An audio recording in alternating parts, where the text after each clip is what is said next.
여러분들 세배를 하신 분들도 있고 세배를 받으신 분들도 있을 거예요. 큰아들 박원종 목사가 손주하고 함께 와서 식사하고 이제 떠나면서 세배 받으셔야죠. 세배 받았어요. 에녹이하고 사랑이하고 세배를 하게 되는데 에녹이는 세배가 뭔지도 몰라요. 세배하라고 했더니 그냥 팔다리에 납죽 이렇게 엎드리고, 사랑이는 또 세배를 알더라고요. 세배를 하게 되는데 이제 세뱃돈을 주었어요. 그랬더니 큰 사랑이는 세뱃돈 받고 돈의 가치를 아니까 감사하다고 이렇게 감사하다. 근데 작은 애는 돈을 안 받아요. 탁 던져버려요. 이거 받아라. 이거 돈이다. 몰라. 그러니까 큰 손주가 사랑이가 할아버지 제가 대신 받으면 안 될까요? 이건 네가 대신 받는 게 아니야. 에녹이가 나중에 크면 쓰면 되니까 엄마가 받으면 되지. 그랬어요. 애들은 돈 가치를 몰라요. 조금 크면 돈 가치를 알거든요. 신앙생활하는 여러분들이 영적인 세계의 가치를 알아야 돼요. 성령의 가치. 성령은 부활의 영이잖아요. 성령은 창조의 영이잖아요.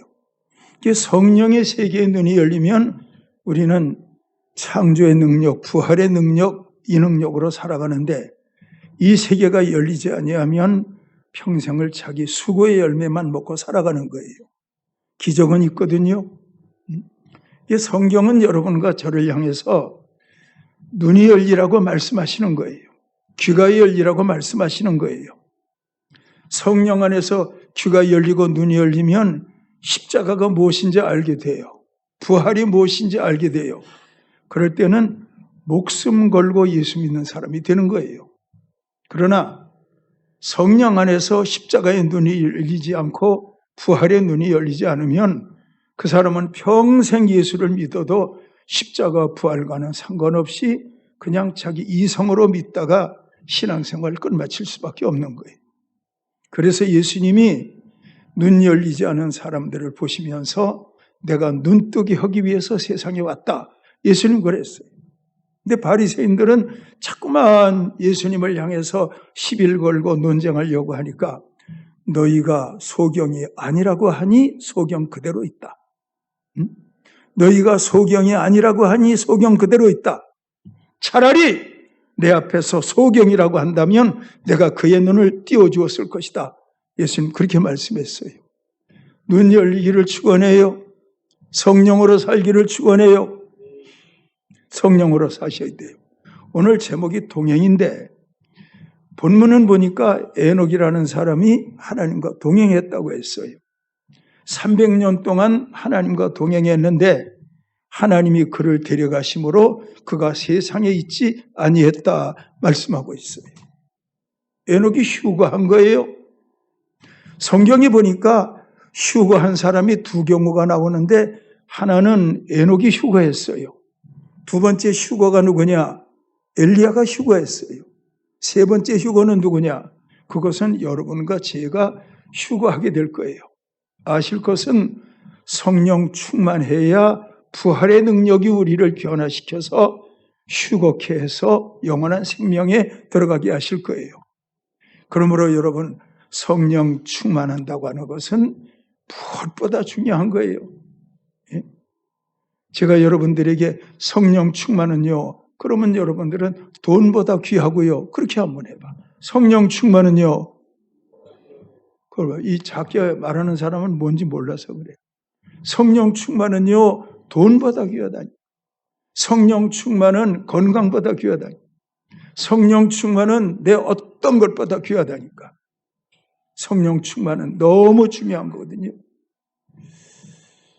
우리 예수님이 여러분과 저를 향해서 원하는 바가 있다면 성령 충만인데 성령으로 충만해야 세상 끝날까지 너희와 항상 함께 있으리라.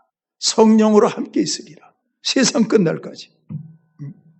여러분 우리는 세상 사는 동안에 우리의 동행의 대상이 여러 대상이 될 수가 있는데 살아가노라면 부모와 동행, 자식이 부모와 동행하며 살아요. 장가가기 전까지는 부모와 함께 사니까 자식이 부모와 함께 사는 거예요. 또 부부가 함께 동행하면서 살아요. 그런가 하면 형제가 동행하고 스승과 제자가 동행하고 친구와 친구가 동행하며 사는데 이런 동행은 모든 것이 제한적이에요. 제한적. 자, 그러나 예수님은 여러분과 저에게 말씀하시는데 마태복음 28장 20절에서 내가 너희에게 분부한 모든 것을 가르쳐 지키게 하라. 볼지어다 내가 세상 끝날까지 너희와 항상 함께 있으리라. 세상 끝날까지 함께 있으리라. 세상 끝날까지 동행하리라. 성령이 동행하신대요. 여러분, 우리가 부르는 찬송 가운데 이런 찬송이 있어요. 이 깊은 고독 속에 내 생명 끝나도, 그런 찬송과 가사가 있어요. 맨 마지막 절에 해당되는 건데, 이 깊은 고독 속에, 고독이라는 건 홀로 있을 때를 말하거든요.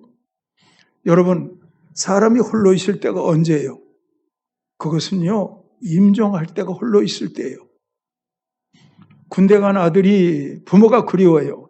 부모 생각하면 그거는 고독한 게 아니에요. 내 생각 속에 부모님이 떠오르니까. 시집간 딸이 친정어머니가 그리워서 눈물을 흘리며 생각해요. 그건 고독이 아니에요. 그 생각 속에 어머니를 생각하면 어머니의 그림이 떠올라오니까. 다만 우리가 임종해서 죽을 때는, 그때는 이 깊은 고독 속에 내가 죽음을 통과해서 영원한 천국에 가야 되는데, 통과하는 이 죽음의 시간 속에 곁에서 지켜보는 자녀도 나를 도와줄 수 없어요. 아내도 도와줄 수가 없어요. 남편도 도와줄 수가 없어요. 죽음의 그 시간만은 아무도 나를 도와줄 수 없어요. 이 깊은 고독 속에. 근데 성령은 그 사람 마음 가운데 계시면서 그 사람을, 성령은 하늘길로 인도하시는 거예요. 성령님이 하늘길로 인도하신다니까. 믿으시기를 축원합니다. 믿으시기를 축원해요. 여러분, 언젠가는 내가 원하나 원치 않나 다 우리가 천국 가야 되잖아요. 그냥 천국 가는 게 아니고 반드시 죽고 난 다음에 천국 가야 되잖아요.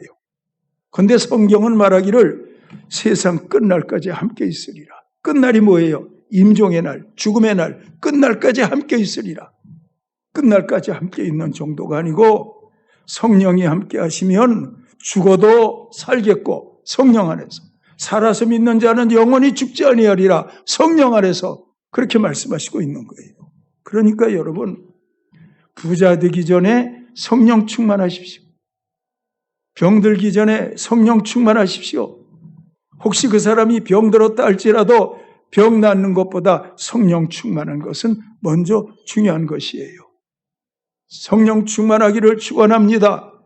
성령 충만하기를 축원합니다. 예수님이 십자가 지시고 죽으시고 사흘 만에 부활하셨는데 40일 동안 다니시면서 하나님 나라를 전하시고 이제 베다니 동산에서 구름 타고 승천하시기 직전입니다. 제자들이 물었습니다. 주여, 이스라엘 나라를 회복하심이 이때입니까? 물었어요. 그때 주님 말씀하시는데 너희의 알 바 아니요 때와 기한은 아버지께 있나니 너희는 예루살렘을 떠나지 말고 아버지의 약속하신 것을 기다리라. 몇 날이 못되어 성령으로 충만함을 받으리니 예루살렘과 유대와 사마리아와 땅 끝까지 이르러 나의 증인이 되리라. 예수님 마지막 남기신 말씀이 제자들에게 내가 지금까지는 너희의 먹을 거 챙겼지, 마실 거 챙겼지, 신발 챙겼지, 옷 입는 거 다 챙겨주었지. 그러니까 너희들 잘 들어. 내가 이제 떠나가면 내가 너희들 도울 수 없잖아. 베드로 돈 많이 벌어야 돼. 사도 요한 돈 많이 벌어야 돼. 좋은 직장을 구해야 돼. 이렇게 말씀하신 게 아니고 예루살렘을 떠나지 말고 기도해라. 성령으로 충만함을 받을 것이다. 성령 충만해서 예루살렘과 유대와 사마리아와 땅 끝까지 복음 전하고 살면, 성령 충만해서 복음 전하고 살면, 성령 충만해서 복음 전하고 살면 그 안에 성공이 있다. 그 안에 다 있다. 그 안에 건강이 있다고, 그 안에 물질의 부여가 있다고, 그 안에 다 있다는 거예요. 그게 뭐예요? 성령 충만해서 복음 전하는 게 뭐예요? 그 나라와 그 일을 구해라. 그리하면 이 모든 것을 너에게 더하리라. 뭐 그런 말씀으로 다 통하는 말씀이 아니겠습니까? 성령 충만하기를 축원합니다. 성령 충만하기를 축원합니다. 그리고 여러분이요, 성령 충만하면 하나님께서 여러분과 저를 버리질 않아요. 세상은 버리잖아요. 마음에 안 들면 이혼하잖아요. 남편이 아내를 버리고 아내가 남편을 버리고 세상 어떤 부모는 자식을 버리고 마음에 안 들면 세상을 버리는 세상이요. 근데 우리 하나님은 여러분과 저를 향해서 성령 안에서 내가 너를 버리지 아니하리라 말씀하시는 거예요. 이사야서 41장 9절에 있는 말씀을 보면 내가 땅끝에서부터 너를 붙들어 땅 모퉁이에서부터 너를 부르고 내게 이르기를 너는 나의 종이라 내가 너를 택하여 싫어하여 버리지 아니하리라. 하나님은 버리지 않는데요. 사람은 버릴지라도 하나님은 버리지 않는데요. 병들어도 안 버린대요. 가난해도 안 버린대요. 여러분, 그 성령과 함께 살아갈 수 있는 여러분들 되기를 축원해요. 구정 설 지나면서 이것저것 지인들에게 전화를 해요. 안부 전화. 뭐 다 지인들이라고 해야 목사님들이지 뭐. 전화를 해요. 잘 있어? 잘 있어? 어떻게 지내? 어떻게 지내? 이것저것 전화해요. 그 중에 한 분이 제 전화를 받고 하는 말이 목사님, 나 옛날에 병들어서 많이 약했잖아. 그렇죠. 목사님, 나 옛날에 정말 가난했잖아. 나처럼 병들고 가난한 사람 없었잖아. 그렇지요. 알거든 제가. 근데 그분이 저보다 한 살 아래예요. 전화를 했더니 그분이 하는 말이 모든 건 다 지나가는 거였어. 가난도 지나가는 거고 질병도 지나가는 거고 다 지나가는 것이었어. 지금은 하나님이 내게 축복하셨지. 건강하고 모든 일 잘하고 있어. 주말마다 손주들이 찾아오는데 삶의 기쁨이 거기 있다네. 제가 감사했어요. 성령 충만하니까 가난도 지나가는 것이고 질병도 지나가는 것이고 성령 안에서는 모든 것에 답이 있다 그 말이에요. 아, 그분이 그렇게 말씀하시더라니까. 여러분, 주의 이름으로 축원해요. 성령 충만하기를 축원해요. 한번 솔직히 한번 얘기해 봅시다. 요즘에 새해 복 많이 받으십시오 그러는데 새해 복 많이 받으라는 인사 10번 받았는데 그 해에 대박이 터지던가요? 아무것도 안 일어나던가요? 여러분 한번 물어보겠어요. 새해 복 많이 받으세요? 인사 들었어요? 안 들었어요? 김 집사님 그런 인사 들었어요? 안 들었어요? 들었지?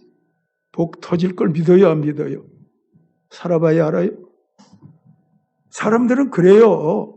그냥 덕담이요, 덕담. 근데 하나님은 빛이 있으라. 빛이 있다니까. 부활하라. 부활한다니까. 하나님의 말씀은 사람의 말은 부도가 날지 몰라도 하나님이 하시는 말씀은 그대로 된다니까요. 아실 것은 믿어지는 말씀만 그 말씀이 사실이 되고 현재가 되고 미래가 되는 거예요. 어떤 말씀만? 믿어지는 말씀만 그런 놀라운 역사를 나타내는 거예요. 그래서 예수님이 믿느냐? 얼마나 믿음이 중요하면 믿느냐? 예수님이 말씀하시잖아요. 나사로 살릴 때도 예수님이 묻잖아요. 나는 부활이요 생명이니 나를 믿는 자는 죽어도 살겠고 살아서 믿는 자는 영원히 죽지 아니하리라. 믿느냐? 마르다가 믿나이다. 믿나이다. 나사로에 나누라. 믿나이다. 그 말 떨어지기가 무섭게 무덤을 큰 돌로 막았는데 옮겨놓으라 하시더니 나사로에 나오너라. 나사로가 걸어 나왔죠. 믿음이 중요하거든요. 믿음 가지시기를 축원해요. 강단에서 주일날마다 아무리 많은 말씀을 전한다고 해도 그 말씀이 믿어지지 않는다면 그 말씀은 아무 의미가 없습니다. 땅에 떨어지는 말씀이에요. 허공에 머무는 말씀이에요. 근데 그 말씀이 믿어질 때 그 말씀은 여러분들의 삶에 놀라운 역사와 실제 사건으로 이루어지는 말씀이 될 거예요. 그런 은혜 있기를 축원해요.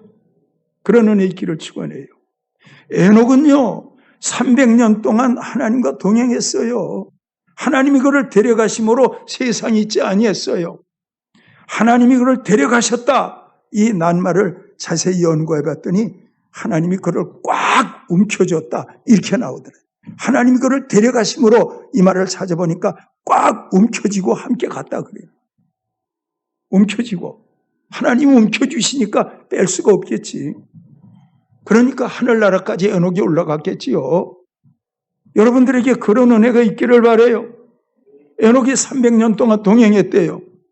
그런데 여러분, 성경을 아무리 봐도 에녹이 하나님과 동행했다고 하는 구체적인 사건은 나오질 않아요. 뭘 동행했다는 거야. 근데 여러분, 유다서 1장 14절 15절에 있는 말씀을 보니까 에녹이 하나님과 동행했다고 하는데 이 에녹에 대한 에녹의 영성이 나와요. 얼마나 성령으로 충만했는지 에녹에 대한 영적 상태가 나와요. 유다서 1장 14절 15절입니다.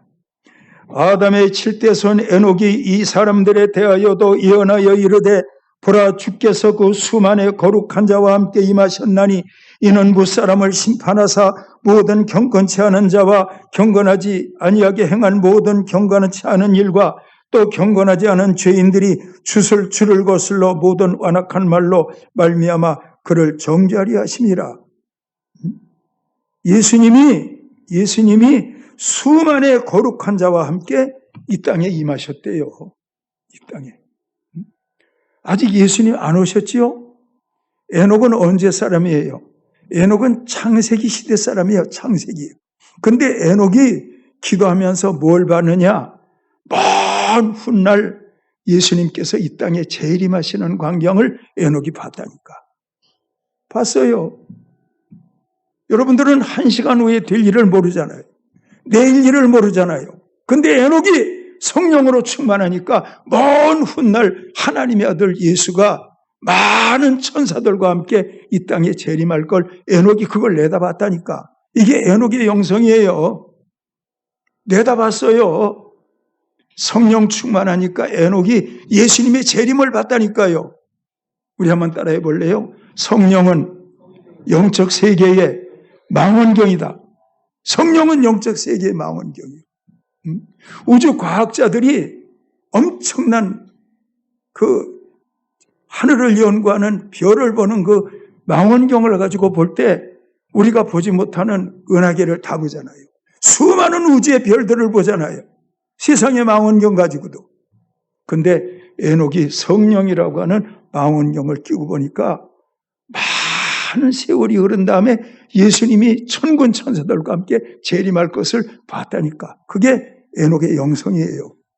그런 정도 영성이 되니까 휴거하는 거예요. 여러분 휴거할 거 아니에요? 생명부활로 나와야 되잖아요. 성령 충만하기를 축원해요. 에녹은 성령 안에서 그런 사람이에요. 몇 천 년 후에 될 일을 에녹이 훤하게 내다보고 있었다니까. 그래서 이 세계가 열렸던 베드로가 베드로후서 3장 8절에 사랑하는 자들아 주께는 하루가 천년 같고 천년이 하루 같다는 이 한 가지 사실을 잊지 마라. 어떻게 천년이 하루가 돼요? 어떻게 하루가 천년이 돼요? 근데 베드로는 말하기를 하나님 안에서는 하루가 천년이다. 천년이 하루다. 이해가 안 되잖아요. 우리는 다만 하루는 24시간이야. 1년은 365일이야. 여기까지만 알지. 어떻게 하루가 천년이 되고 천년이 하루가 돼요? 에녹이 성령의 망원경을 끼고 보니까 수천 년 후에 있었던 일이 자기 눈앞에 펼쳐지는 거예요. 예수님이 구름 타시고 천사들과 함께 강림하는 것이 그게 눈에 보이는 거예요. 그런 정도의 수준이니까 에녹이 죽음을 보지 않고 하나님 나라로 갔던 거예요. 이게 영성의 세계예요. 시편 90편 3절 4절에 있는 말씀을 보니까 모세가 성령 충만해서 영적의 세계에 눈이 열리니까 들어보세요.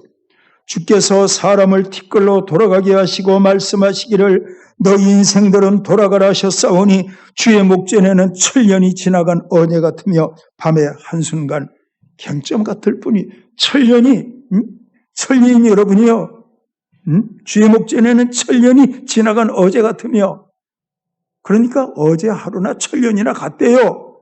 모세가 말하기를 성령으로 보니까 그 세계가 알아져. 예? 베드로가 보니까 성령 안에서 천년이 하루 같고 하루가 천년이에요. 예?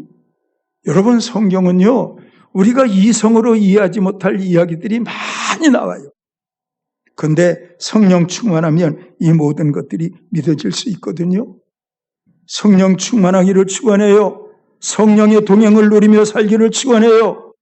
그런데 아실 것은 성령 충만함은 기도를 통해서 성령 충만할 수밖에 없어요. 빌기를 다하며 모인 것이 진동하더니 저희가 성령으로 충만함을 받아 성령 충만함은 기도밖에 없는 거예요. 기도해서 늘 성령으로 충만하기를 축원해요. 예. 자, 다윗이 하나님과 동행을 해요. 다윗이. 예. 에녹도 동행했고 다윗도 하나님과 동행했는데 다윗의 동행이 어떤 동행인지 잘 한번 보십시오. 다윗도 성령의 사람이거든요. 시편 139편 7절에서 10절입니다. 잘 한번 들어봐요. 내가 주의 영을 떠나 어디로 가며 주의 앞에서 어디로 피하리까? 내가 하늘에 올라갈지라도 거기 계시며. 다윗이 내가 하늘에 올라갈지라도 하나님이 거기 계시며 수월의 자리를 펼지라도 수월은 음부를 말해요. 땅의 깊은 곳. 수월의 자리를 펼지라도 하나님이 거기 계시고 내가 새벽 날개를 치며 바다 끝에 가서 거할지라도 거기도 하나님이 계시고 이게 동행이에요. 음부에 갔는데 하나님이 거기 계시오. 하늘에 갔는데 하나님이 거기 계시오. 바다 끝에 갔는데 하나님이 거기 계시는 거예요. 예? 이런 하나님을 동행하시는 하나님으로 누리니까 그 유명한 시편 23편 2절이 4절이 거기서 나오는 거예요. 하나님과 동행. 그가 나를 푸른 풀밭에 누이시며 쉴만한 물가로 인도하시는도다. 내 영혼을 소생시키시고 자기의 이름을 위하여 의의 길로 인도하시는도다. 내가 사망의 음침한 골짜기로 다닐지라도 해를 두려워하지 않을 것은 주께서 나와 함께 하심이라. 동행하심이라. 주의 지팡이가 나를 막대하시나이다. 이렇게 말씀하고 있잖아요. 이게 동행인 거예요. 성령과 동행하며 사시기를 축원해요. 성령과 동행. 그리고 여러분 바울도 성령과 동행했는데 성령과 동행했던 바울이 놀라운 고백을 해요. 고린도후서 12장 2절에 보면 내가 그리스도 안에 한 사람을 아노니 그는 14년 전에 셋째 하늘에 이끌려간 자라. 그가 몸 안에 있었는지 몸 밖에 있었는지 나는 모르거니와 하나님은 아신다. 성령으로 충만하니까 내가 몸 밖에 있었는지 몸 안에 있었는지 나는 모르겠다. 이런 아리송한 말을 하잖아요. 이건 성령의 사람만이 내놓을 수 있는 놀라운 고백이에요. 내가 그리스도 안에 있다. 그리스도 안에 있는 내가 몸 안에 있었는지 몸 밖에 있었는지 나도 모르겠다. 참 엄청난 차원이에요. 그런 은혜가 여러분들이 있기를 바라요. 있기를 바라요. 갈라디아서 2장 20절에 있는 말씀을 보니까 성령 충만해서 살았던 성령과 바울의 동행은 내가 그리스도와 함께 십자가에 못 박혔나니 그런즉 이제는 내가 사는 것이 아니요 오직 내 안에 그리스도께서 사시는 것이라. 이제 내가 육체 가운데 사는 것은 나를 사랑하사 나를 위하여 자신을 버리신 하나님의 아들을 믿는 믿음 안에서 사는 것이라. 여러분 저를 한번 따라해 보세요. 내 안에 그리스도께서 사시는 것이라. 내 안에 그리스도께서 사신다. 그리스도께서 사신다. 여러분들이 회를 먹었어. 회 좋아하시잖아. 회 먹으면 회가 이 안에 들어가서 꿈틀꿈틀해요? 아니면 조용해요? 지민이가 얘기해봐. 회 먹어봤어? 지민이 안 왔나 오늘? 지민이 나왔네. 그래. 회 먹어봤니? 그래. 회 먹으면 회가 뱃속에서 꿈틀거리지 조용하지. 그래. 저봐. 경찰 훈련 받은 사람은 저렇게 훌륭하다. 회는 먹으면 꿈틀거리지 않아. 모든 음식은 다 먹으면 속에서 죽어요. 그런데 아실 것은 내 안에 그리스도가 살아계신다. 내 안에 그리스도가 살아계신다. 창조의 영으로 계신다. 부활의 영으로 계신다. 여러분 이게 얼마나 멋있어요. 그렇게 사시기를 축원해요. 아시겠습니까? 예수님이 내가 불을 땅에 던지러 왔다. 그러나 이 불이 임하지 않았으면 내 답답함이 오죽하겠느냐. 예수님이 성령의 불을 던지러 왔다. 성령의 불이 여러분들에게 임하지 아니하면 예수님은 답답할 거요. 그러나 그 불이 여러분 가운데 임하면 예수님은 너무 기뻐할 거예요. 야, 너 성령 받았구나. 내 답답함이 사라졌다. 내가 너 때문에 기쁘구나. 시원하구나. 유쾌하구나. 그렇게 말하지 않겠어요? 그런 은혜가 있으시기를 바랍니다. 결론입니다. 에녹과 동행했거든요. 모세와 동행했거든요. 다윗과 동행했거든요. 오늘 이 시간 부족한 저와 성령님이 동행하시면서 오늘도 영의 말씀을 여러분들에게 선포하도록 성령으로 저의 말씀을 인도하고 계시는 거예요.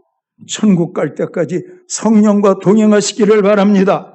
성령 안에서 다윗처럼 살기를 바랍니다. 에녹처럼 살기를 바랍니다. 바울처럼 살기를 바랍니다. 세상 끝날까지 함께 있으리라. 이 말씀을 개인적으로 경험하며 살 수 있는 영적 부요자가 되기를 주님의 이름으로 축원합니다. 기도드리겠습니다. 하나님 아버지, 에녹 성령님과 동행했습니다. 다윗 성령님과 동행했습니다. 바울 성령님과 동행했습니다. 성경에 나오는 모든 믿은 사람들은 성령과 함께 살았는데 이 엄청난 동행의 약속을 우리 모두가 누릴 수 있도록 인도해 주시기를 구하옵나이다. 감사드립니다. 예수님의 이름으로 기도하옵나이다. 아멘.